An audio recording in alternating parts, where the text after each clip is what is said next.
Hello everyone, आज का class हम लोग स्टार्ट करेंगे कंट्रोल स्प्रिंग से। स्पाइंडल एंड पॉइंटर तक इस टॉपिक को हमने डील किया हुआ है।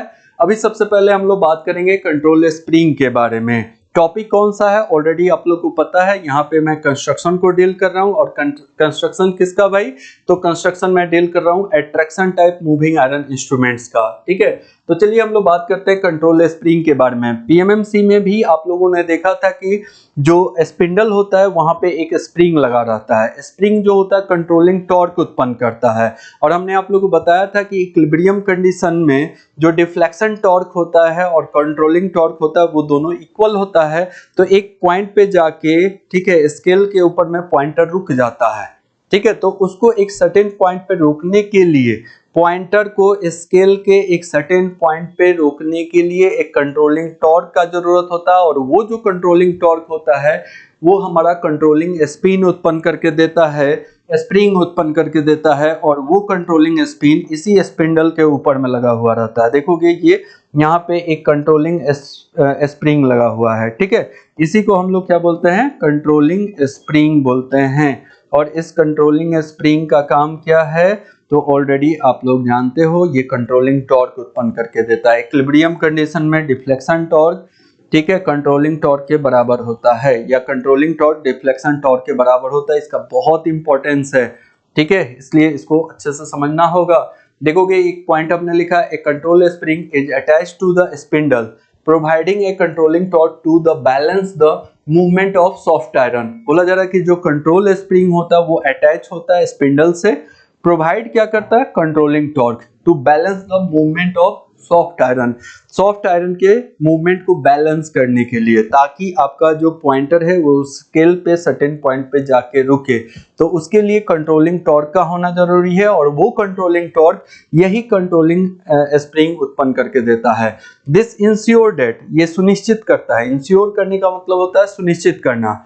This ensure that the pointer stabilize at a particular position according to magnitude of current और voltage being measured। जो वोल्टेज और करंट मेजर करना होता है उसके अनुसार, जितना करंट मान लो पास हो रहा है सर्किट में, उसी करंट को पास मेजर करना है, तो उसके अनुसार इस पॉइंटर को एक सर्टेन पॉइंट पे जाकर रुकना होता है। तो इस बात को इंश्योर यही करता है कंट्रोल स्प्रिंग। ठीक है, जैसे मान लो आपका कोई मेजरिंग डिवाइस है और उससे हम लोग करंट को मेजर कर रहे हैं और करंट का वैल्यू 5 एम्पियर है। तो 5 एम्पियर के करंट को जब इस मेजरिंग डिवाइस से पास किया जाता है तो पॉइंटर 0 पे पहले रहता है, ये घूमना शुरू होता है, 0 से 1 पे जाता है, 2 पे जाता है, 3 पे जाता है, 4, 5 पे जाके इसको रुक जाना है। कहाँ पे जाके रुक जाना है, 5 पे जाके रुक जाना है। अब ये ऐसा तो नहीं होगा कि 5 से ज्यादा चला जाएगा तो एरर आ जाएगा। ठीक है, तो उसको उस सर्टेन पॉइंट पे रोकने के लिए कंट्रोलिंग टॉर्क का जरूरत होता है और वो कंट्रोलिंग टॉर्क कंट्रोल स्प्रिंग उत्पन्न करके देता है। चलिए नेक्स्ट हम लोग डिस्कस करेंगे डैम्पिंग सिस्टम के बारे में। डैम्पिंग सिस्टम यानी कि इसके लिए एक डैम्पिंग का जरूरत होता है, नहीं तो अगर डैम्पिंग नहीं दोगे तो जो पॉइंटर स्केल पे मूव करता है वो ऑसिलेट करेगा, ऐसे वाइब्रेट करेगा। ठीक है, ऐसे कभी भी स्मूथ, जैसे हमारा पॉइंटर जो होता है ना, ये स्मूथली ऐसे मूव करना चाहिए।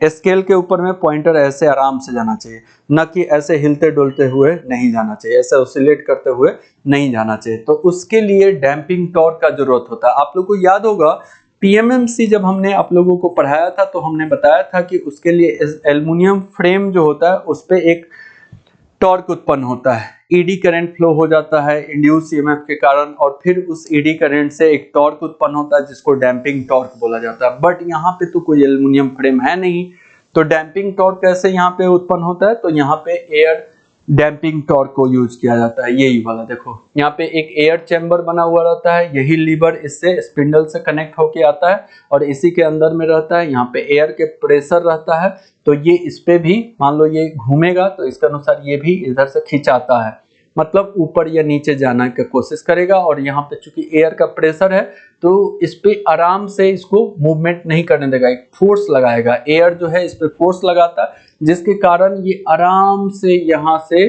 घूमेगा और यहाँ पे स्मूथनेस प्रोवाइड करेगा। जब मान लो ये थोड़ा सा फास्ट भी मूव करने का कोशिश करेगा तो ये चूंकि इसी से कनेक्टेड है, इसको फास्ट मूव नहीं करने देगा, ऑसिलेट करने नहीं देगा, यही इस डैम्पिंग का काम है। चलिए आते हैं इसके पॉइंट्स को देखते हैं।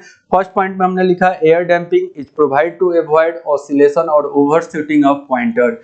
ठीक है, ये अवॉइड करता है किस चीज को, मतलब रोकता है ऑसिलेशन को। जो पॉइंटर पे ऑसिलेशन मिलता है, आपका पॉइंटर ऐसे कांपते हुए जाता है। कांपना का मतलब समझते हो ना, ठंडा के दिन में हम लोग को ठंडा लगता है तो हम लोग कांपते हैं ना, बिल्कुल उसी की तरह। तो उससे बचाता है। और ओवरशूट मतलब अब 5 पे जाकर रुकना था, पॉइंटर पे एक जगह 5 लिखा हुआ था, तो अब ये नहीं कि 5 से ज्यादा चला जाए, नहीं, उसको एग्जैक्ट 5 पे ही रोकेगा। ठीक है। डैम्पिंग इंश्योर स्मूथ डिफ्लेक्शन, सुनोगे, damping ensure smooth deflection of pointer and stabilise it at, ठीक है, करेक्ट पोजीशन। ये जो डैम्पिंग होता है ना, ये इंश्योर करता है स्मूथ डिफ्लेक्शन ऑफ पॉइंटर को। पॉइंटर आपका हमेशा स्मूथ डिफ्लेक्ट करेगा। ठीक है, तो इसको इंश्योर करता है। और स्टेबलाइज करता है करेक्ट पोजीशन पे, सही पोजीशन पे जाके आपका पॉइंटर रुके, इसके लिए स्टेबलाइजेशन प्रोवाइड करता है। नेक्स्ट अब हम लोग बात करेंगे स्केल एंड डायल के बारे में। ठीक है, स्केल और डायल क्या होता है ये देखो भैया। ठीक है, स्केल यही होता है ना, ठीक है, ये जो मीटर होता है इसी को स्केल बोलते हैं। ठीक, इसी को स्केल बोलते हैं। और इसमें स्केल कैसा होता है, नॉन यूनिफॉर्म होता है। कल के मतलब लास्ट क्लास में हमने आप लोग को बताया था। चलिए देखोगे क्या लिखा है, a scale is calibrated to measure the magnitude of current and voltage. ये स्केल जो होता है मेजरिंग इंस्ट्रूमेंट्स में कैलिब्रेटेड होता है, मतलब लगाया हुआ रहता है किसके लिए, तो करंट के मैग्नीट्यूड को मेजर करने के लिए। मान लीजिए यहाँ पे 0 रीडिंग है करंट का, यहाँ पे 1 है, यहाँ पे 4 है, यहाँ पे मान लीजिए कितना होगा जी, 9 होगा, यहाँ पे 16 होगा, इस तरीके से। तो करंट के मैग्नीट्यूड को मेजर करने के लिए ये पॉइंटर हो गया। कहानी जानते ही हो, बाद बाकी तो आप लोगों को सब पता है, आप लोग बहुत स्मार्ट हो, स्मार्टनेस में तो कमी नहीं होना चाहिए क्या।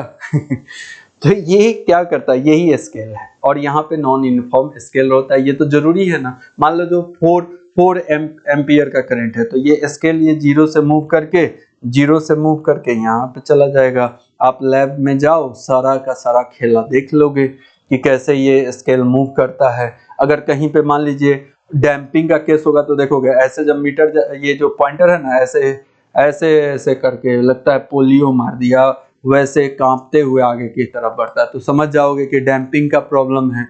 इसमें डैम्पिंग टॉर्क सही से प्रोड्यूस नहीं हो रहा है। तो आप जब कॉलेज के लैब में जाते हो, इन सारी चीजों को देखो, समझो, ठीक है, और एनालिसिस करो। जो हमने सब्जेक्ट पढ़ा उसमें कहाँ इस तरह का कॉन्सेप्ट पढ़ा। ठीक है, जितना आप इंजीनियरिंग को प्रैक्टिकली रिलेट करके पढ़ते हो, आपका कॉन्सेप्ट उतना उसका सब्जेक्ट उतना ही स्ट्रांग होता है और सब्जेक्ट के बारे में समझ बढ़ता है।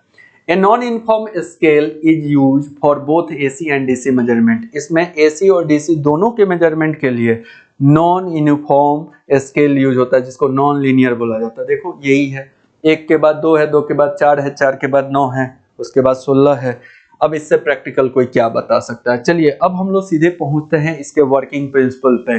ठीक है, आप लोग में से कुछ लोगों का रिलक्टेंस मोटर अगर पढ़ा हुआ होगा तो आपको बस इतना समझना है कि जिस प्रिंसिपल पर रिलक्टेंस मोटर काम करता है उसी प्रिंसिपल पे ये भी काम करता है। कौन काम करता है, तो आपका ये जो attraction type moving iron instruments है।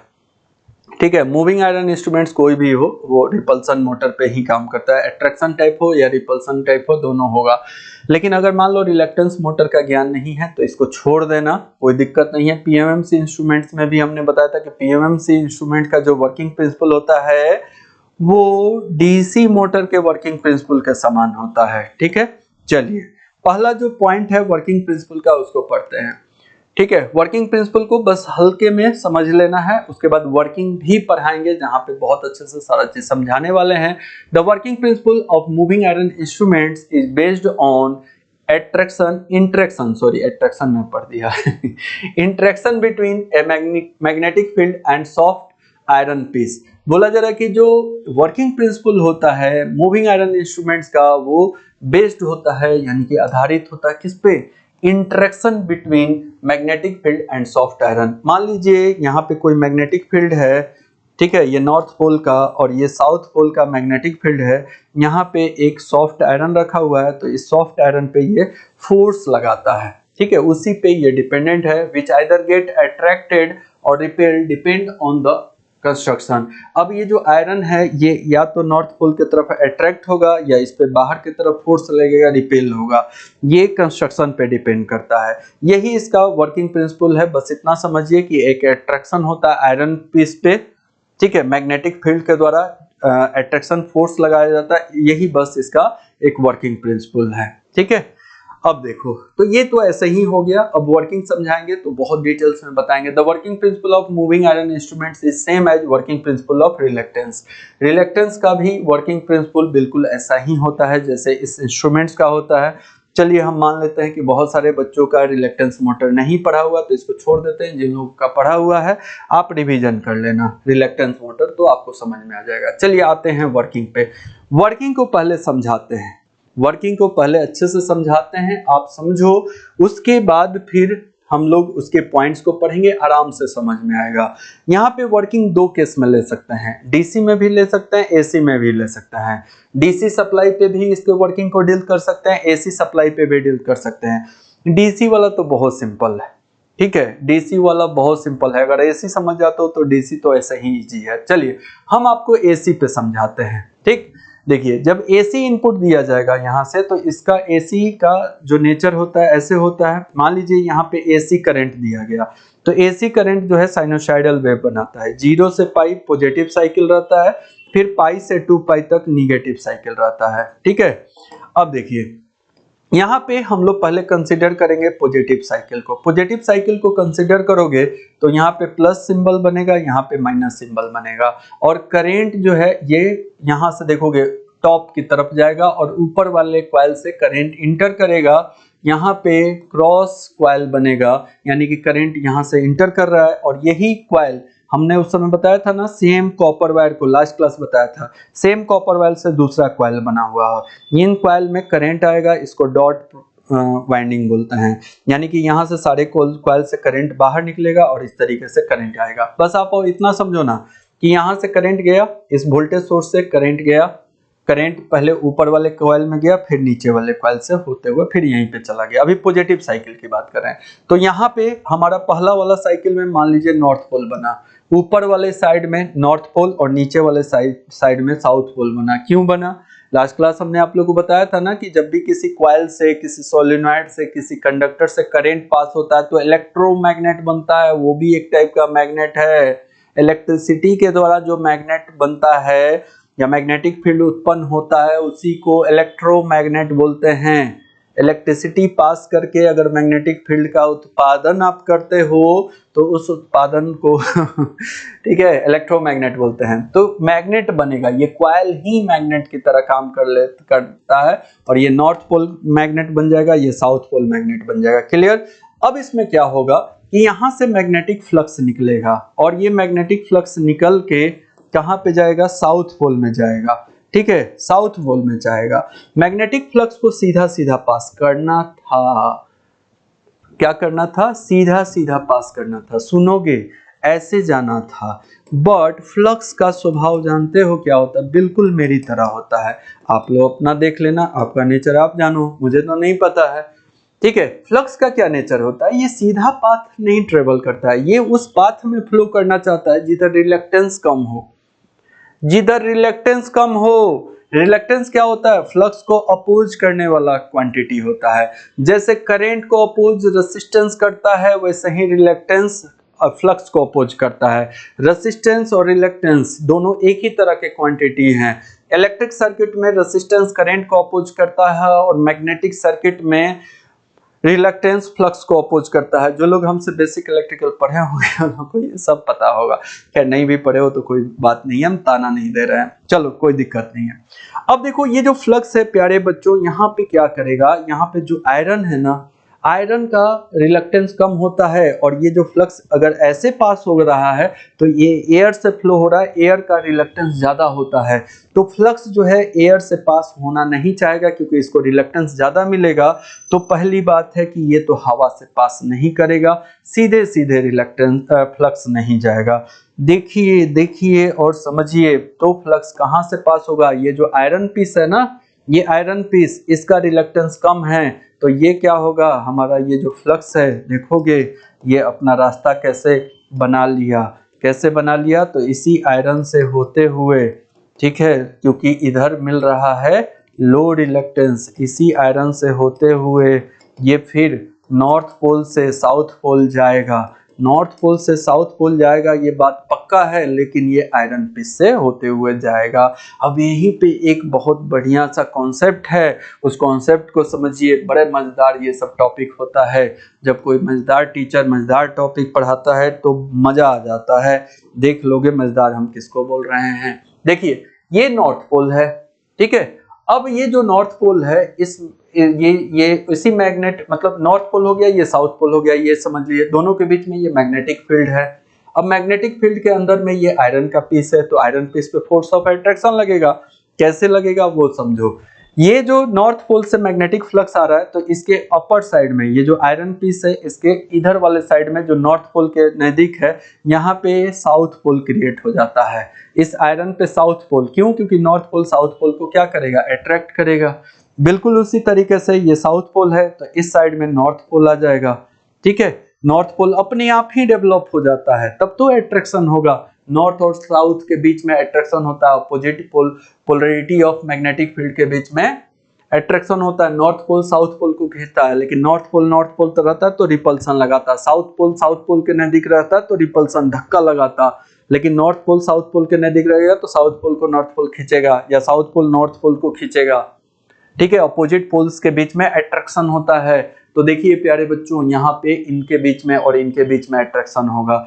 आप सोचिए कि ये कोई हमारा दो चीज है, यहाँ पे ये हमारा क्वाइल का नॉर्थ पोल है, ये साउथ पोल है, बाहर में कोई मैग्नेट रखा हुआ है, आयरन का टुकड़ा रखा हुआ है, वो जो बाहर में आयरन का टुकड़ा है वो लो मैग्नेटिक फील्ड में रखा हुआ था, और ये नॉर्थ पोल और साउथ पोल के बीच में स्ट्रॉन्ग मैग्नेटिक फील्ड है, तो बाहर में जो आयरन का पीस है उसको ये लोग क्या कर लेंगे, खींच लेंगे।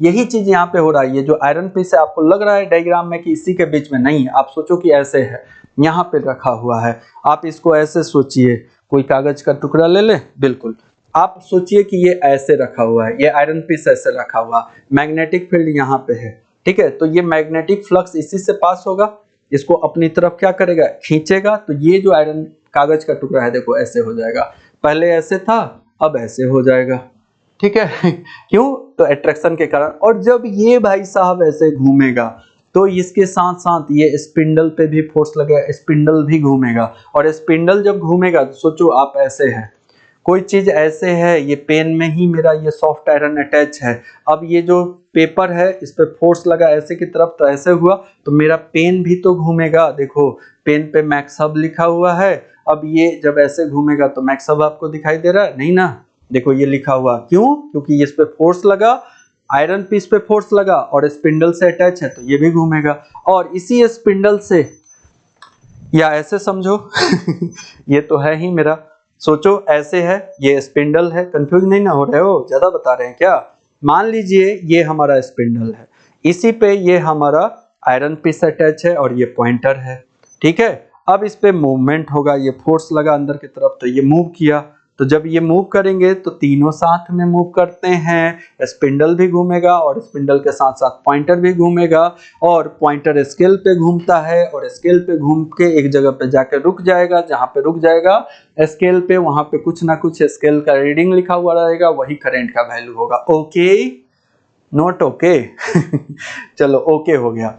यहाँ पे अभी सिर्फ पॉजिटिव हाफ साइकिल की बात कर रहे थे, अब देखो ये एसी में भी वैसा ही काम करता है, एसी पे भी उतना ही डिफ्लेक्शन होगा, उसी डायरेक्शन में अभी भी हमारा सॉफ्ट आयरन पे फोर्स लगेगा और उसी डायरेक्शन में घूमेगा जब ये एसी साइकिल अपना पोलरिटी चेंज कर लेगा। अब सुनिएगा, आराम से सुनिए, अब पॉजिटिव हाफ साइकिल के बाद निगेटिव हाफ साइकिल स्टार्ट होगा। जब निगेटिव हाफ साइकिल होता है तो यहाँ का पोलरिटी चेंज हो जाता है, पहले प्लस माइनस था, ये माइनस प्लस हो जाएगा, और करंट जो है अब इधर से जाएगा, यहाँ से जाएगा, अब इस कॉइल में इंटर करेगा, यानी कि ये क्रॉस फील्ड बनाएगा, ठीक है, या क्रॉस वाइंडिंग बनाएगा, और यहाँ से करंट निकल के इस वाले कॉइल्स में जाएगा। ऊपर में एक समझाने के लिए अलग से कॉइल बना लिए, ये अलग से कॉइल नहीं है, वही कॉइल है।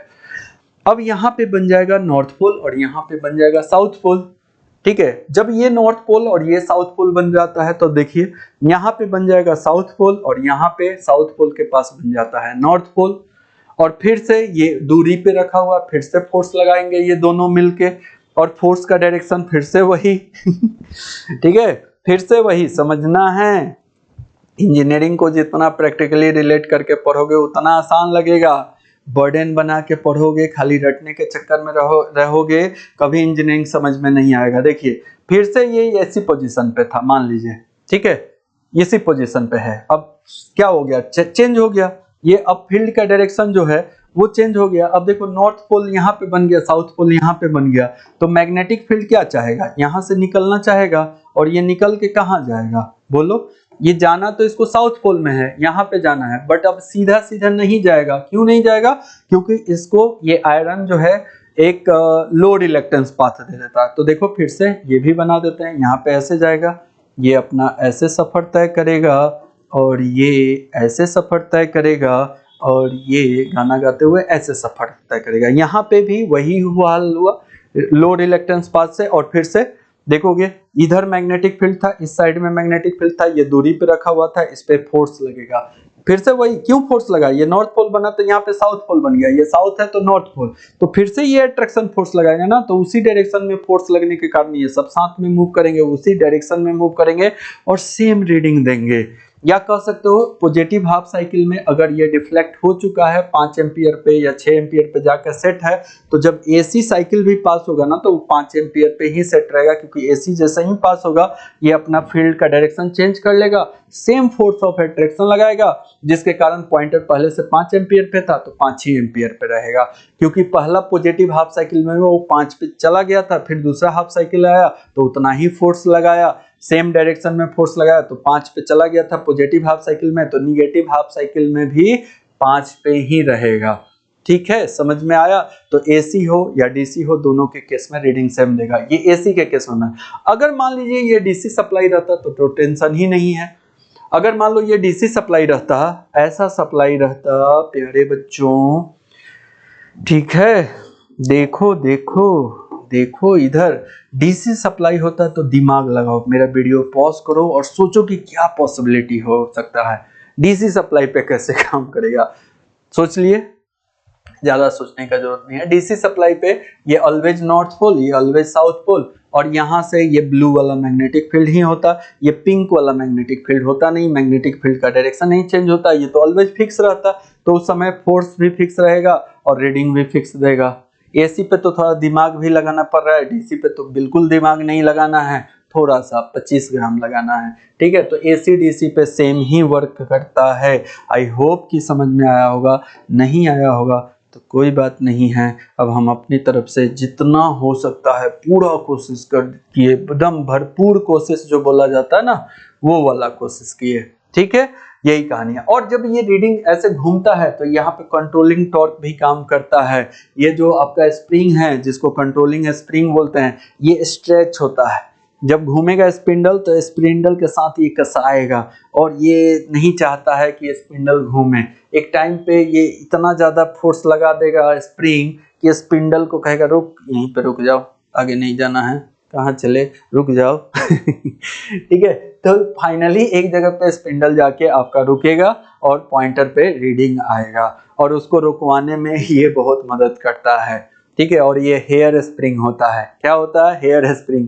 पीएमएमसी में जो स्प्रिंग लगा हुआ था ना, वही सेम स्प्रिंग है। दिस इज वेरी डेंजरस, इसका बड़ा इंपॉर्टेंस है।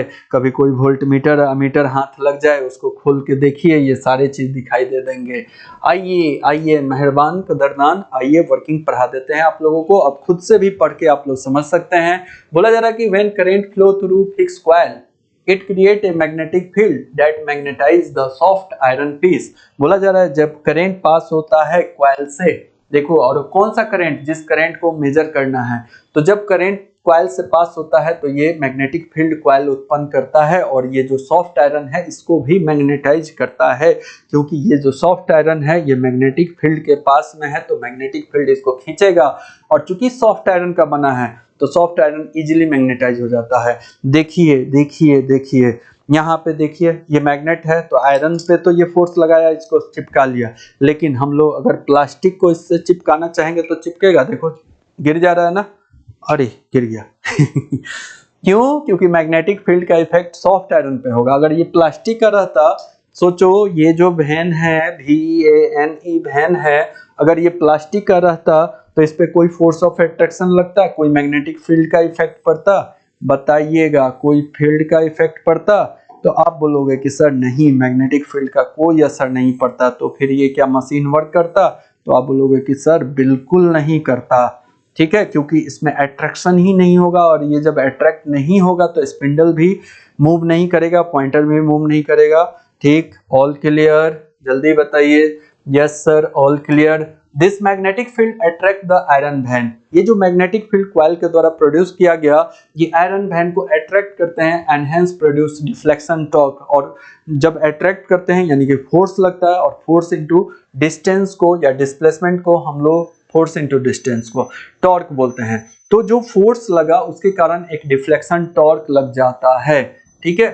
Due to deflection torque iron vane is move. Iron vane पे एक डिफ्लेक्शन टॉर्क लगा तो उसके कारण आयरन वैन मूव करेगा। This movement cause the attached pointer to move across the scale. अब जब आयरन वैन मूव करेगा तो उसकी वो क्या करेगा, पॉइंटर को भी अपने साथ साथ घुमाएगा, क्योंकि स्पिंडल उससे अटैच रहता है, स्पिंडल भी मूव करेगा, पॉइंटर भी मूव करेगा स्केल के ऊपर में। The amount of deflection of pointer is proportional to current और वोल्टेज बीइंग मेजर्ड। बोला जा रहा है कि जो अमाउंट ऑफ डिफ्लेक्शन होगा, जितना पॉइंटर आपका घूमेगा उसी को डिफ्लेक्शन बोलते हैं, तो वो कितना अमाउंट में घूमेगा, कितना ज्यादा कितना कम घूमेगा, ये इस बात पे डिपेंड करेगा कि उस इंस्ट्रूमेंट से करंट कितना पास किया जा रहा है। ज्यादा करंट पास किया जाएगा तो ज्यादा डिफ्लेक्शन, कम करंट पास होगा तो कम डिफ्लेक्शन। क्यों? क्योंकि मैग्नेटिक फील्ड कम उत्पन्न होगा। आगे हम बताने वाले हैं, सारा का सारा टॉर्क इक्वेशन वगैरह कराने वाले हैं। करंट कम तो मैग्नेटिक फील्ड भी कम, ठीक है। चलिए आगे बढ़े। मैग्नेटिक फील्ड का जो वैल्यू होता है साई NI होता है, जहाँ पे N क्या होता है, नंबर ऑफ टर्न्स होता है, I करंट होता है, ये मैग्नेटिक फील्ड है। तो मैग्नेटिक फील्ड ज्यादा करने के लिए I ज्यादा रखना पड़ता है, यानी कि जितना ज्यादा करंट होगा उतना ज्यादा मैग्नेटिक फील्ड, और जितना ज्यादा मैग्नेटिक फील्ड उतना ज्यादा force of attraction.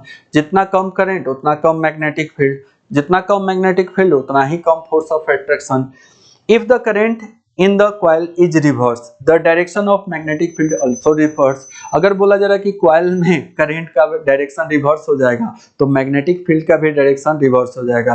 Positive cycle में नॉर्थ पोल ऊपर बन रहा था और साउथ पोल नीचे बन रहा था। पॉजिटिव साइकिल में नॉर्थ साउथ ऐसे था, और जैसे ही निगेटिव साइकिल आया इनपुट का, तो साउथ पोल ऊपर चला गया, नॉर्थ पोल नीचे आ गया, तो फोर्स ऑफ अट्रैक्शन सेम ही रह जाता है। This also reverse the magnetism produce in iron vane. Iron vane में जो मैग्नेटिज्म प्रोड्यूस होता है वो भी रिवर्स होता है। करंट रिवर्स होगा, मैग्नेटिक फील्ड रिवर्स होगा, और उसके अनुसार जो आपका आयरन वैन है इसका भी मैग्नेटिज्म चेंज हो जाएगा। पहले ये जब नॉर्थ था तो यहाँ पे आयरन वैन पे साउथ था, जब साउथ था तो ये नॉर्थ था। अब क्या हुआ, जब यहाँ पे साउथ बन गया और यहाँ पे नॉर्थ बन गया, तो नॉर्थ के पास ये साउथ आ गया और साउथ के लिए यहाँ पे नॉर्थ आ गया। यही कॉन्सेप्ट है जो समझाए हैं हम वही लिखते हैं, ठीक है, जो हम समझाते हैं वही हम लिखते हैं। चलिए अगला point, this also reverse the magnetism produce in the iron vane. ये पॉइंट पढ़ चुके हैं। So movement of iron vane में ई छूट गया है। In case of AC and DC is same direction. जो मूवमेंट हो रहा है आयरन वैन में, वो AC का केस हो या DC का केस हो, दोनों में सेम ही मूवमेंट होता है। The control spring ensure that deflection stop once the magnetic force and spring force are equilibrium. बोला जा रहा है कि जो कंट्रोल स्प्रिंग है वो इंश्योर करता है, सुनिश्चित करता है डिफ्लेक्शन स्टॉप, मतलब वो जो पॉइंटर डिफ्लेक्स कर रहा था वो कहाँ पे स्टॉप होगा, magnetic field and spring force are equilibrium. जो मैग्नेटिक फोर्स है और स्प्रिंग का जो फोर्स है, जब दोनों इक्विलिब्रियम कंडीशन में चला जाता है, दोनों इक्वल हो जाता है, तो एक पॉइंट पे जाके पॉइंटर रुक जाता है, indicating the correct value of scale. और इसी के कारण करेक्ट वैल्यू स्केल पे हम लोगों को करेक्ट वैल्यू का रीडिंग मिल जाता है स्केल के ऊपर में, ठीक है। बहुत आसान वर्किंग है, हमने समझाया, पता नहीं आप लोग समझे कि नहीं। इसमें हमने एनिमेटेड वीडियो नहीं डाला, हम चाहते तो डाल भी सकते थे, लेकिन कुछ चीजें जो होती हैं ना उसको दिमाग लगा के पढ़ने वाला होता है। हर चीज एनिमेटेड से पढ़ोगे दिमाग कमजोर हो जाएगा। हम लोग सोचो व्हाइट बोर्ड पे पढ़े हुए हैं, वो भी चौक वाले बोर्ड से, तब भी तो टीचर का पढ़ाई समझ में आता था क्या? पता नहीं। चलो देख लो, आप लोग को इतना बताए, आई होप कि समझ में आया होगा। तो आज की क्लास में इतना ही रहने देते हैं, अगले क्लास में repulsion type moving iron instruments पढ़ाएंगे आप लोग को। Thank you.